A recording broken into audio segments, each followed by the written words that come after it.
बिस्मिल्लाहिर्रहमानिर्रहीम। अस्सलाम वालेकुम व्यूअर्स। आज जो रेसिपी मैं आपके लिए लेके आई हूँ इसका नाम है पकोड़ा कड़ी। ये बहुत ही मज़ेदार, बहुत ही डिलीशियस डिश है और हर घर में ये बहुत ही शौक़ से खाई जाती है। तो मैंने सोचा क्यों ना मैं अपनी ये स्पेशल सी रेसिपी आपके साथ शेयर करूं। उम्मीद करती हूँ कि आपको मेरी ये रेसिपी अच्छी लगेगी और अगर आपको ये रेसिपी चाहिए तो आपको मेरी ये वीडियो एंड तक देखनी होगी। तो चलिए बनाते हैं। यहाँ पे मैंने 1 किलो दही ली है। आपने दही फुल फैट लेनी है क्योंकि जितनी गाढ़ी दही होगी उतनी ही अच्छी कड़ी तैयार होगी। तो यहाँ पे 4 टेबलस्पून आपने बीच में बेसन शामिल करना है, भर के आपने डालना है टेबलस्पून, और इसमें आपने 1.5 लीटर पानी शामिल करके इसे अच्छे से मिक्स कर लेना है। अब इसमें हम शामिल करेंगे मसाले। मसालों में है कड़ी पाउडर 1 टेबलस्पून, हल्दी 1 टीस्पून, सौंफ का पाउडर 1/2 टीस्पून, थोड़ा सा हम इसमें मिर्च का पाउडर शामिल करेंगे 1/2 टीस्पून, और पिसी हुई लाल मिर्च 1 टीस्पून, सूखा धनिया का पाउडर 1 टीस्पून, गरम मसाला 1 टीस्पून, और थोड़ा सा हम बीच में शामिल करेंगे कसूरी मेथी। तो ये तमाम चीज़ें हम बीच में शामिल करेंगे। और नमक जो है 1.5 टीस्पून मैंने डाला है, वो आप अपने टेस्ट के हिसाब से डाल सकते हैं। यहाँ पे 1 टेबलस्पून मैंने बीच में अदरक लहसुन की पेस्ट शामिल किया है। 1 मीडियम साइज़ का प्याज बारीक काट के डाला है, साथ में 3 से 4 सब्ज़ मिर्चें वो काट के डाली हैं, और 1 मीडियम साइज़ का आलू वो भी बीच में शामिल कर दिया है। तो ये तमाम चीज़ों को हम अच्छे से इसमें मिक्स कर लेंगे और हमने चमचा हिलाते रहना है जब तक कि उबाल ना आ जाए। इस चीज़ का आपने ख्याल रखना है क्योंकि अगर आप चमचा नहीं हिलाएंगे तो आपका ये जो लस्सी या दही है वो फट भी सकती है। तो आप देख सकते हैं कि अब बॉयल जो है वो आना शुरू हो गया है कड़ी में। तो इस टाइम पे आप आंच जो है वो मीडियम लो कर दें और इस पे आप पकने के लिए तकरीबन इसे घंटा सवा घंटा के लिए रख दें, क्योंकि ये टाइम लेती है।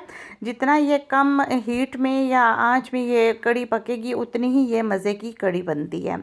तो इसके बाद फिर हम इसका बेसन जो है वो हम तैयार करेंगे, और बेसन वही जैसे आप पकौड़े बनाने के लिए बनाते हैं।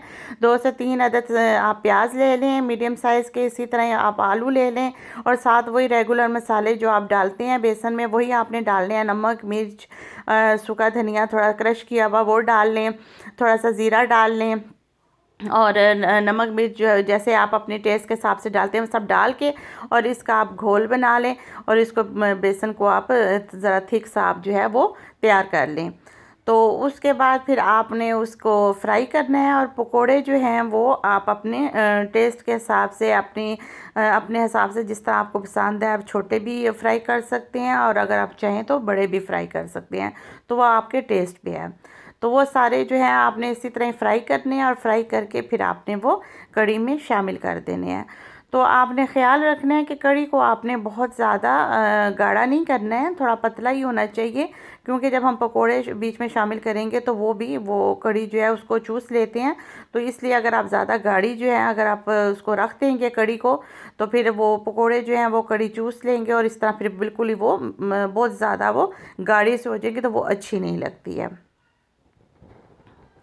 तो ये आप देख सकते हैं कि बिल्कुल ऐसे ही आपको ये पतली कड़ी चाहिए, और इसमें आप ऐसे अपने पकोड़े जो हैं वो अपने टेस्ट के हिसाब से छोटे या बड़े जिस तरह आप साइज़ आपको लगे आप बीच में डाल दें बना के।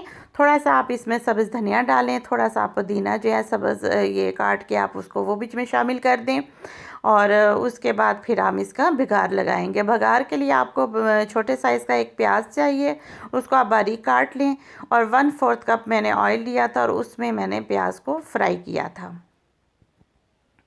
और जब आप देखें कि प्याज का कलर जो है वो ब्राउन हो चुका है, तो फिर आपने बीच में शामिल करना है सफ़ेद ज़ीरा 1 टीस्पून, देगी मिर्च का पाउडर 1/2 टीस्पून, और ये साबुत जो ड्राई साबुत रेड कलर की जो मिर्च होती है वो आपने 6 से 7 दाने वो बीच में शामिल करने हैं, 2 से 3 तेज़ पत्ते वो डालने हैं, और इन सब को फिर एंड में आपने डालना है। जिस तरह कि आप ये देख रहे हैं कि प्याज का कलर ब्राउन हो चुका है, तो इस टाइम पे ये तमाम चीज़ें बीच में डाल के उसे 2-3 सेकंड के लिए बीच में हिलाएं, और उसके बाद आप इसे बघार लगा दें। तो यकीन माने ये इतनी मज़ेदार कड़ी तैयार होती है, इतने मज़े की लगती है। इसको लोग ढाबा स्टाइल भी कह सकते हैं, कि ढाबा स्टाइल का भी आप कह सकते हो कड़ी, आप पंजाब की भी आप कह सकते हो कड़ी, रेस्टोरेंट स्टाइल का भी आप कह सकते हो, जैसे आप नाम देना चाहो आप दे सकते हो।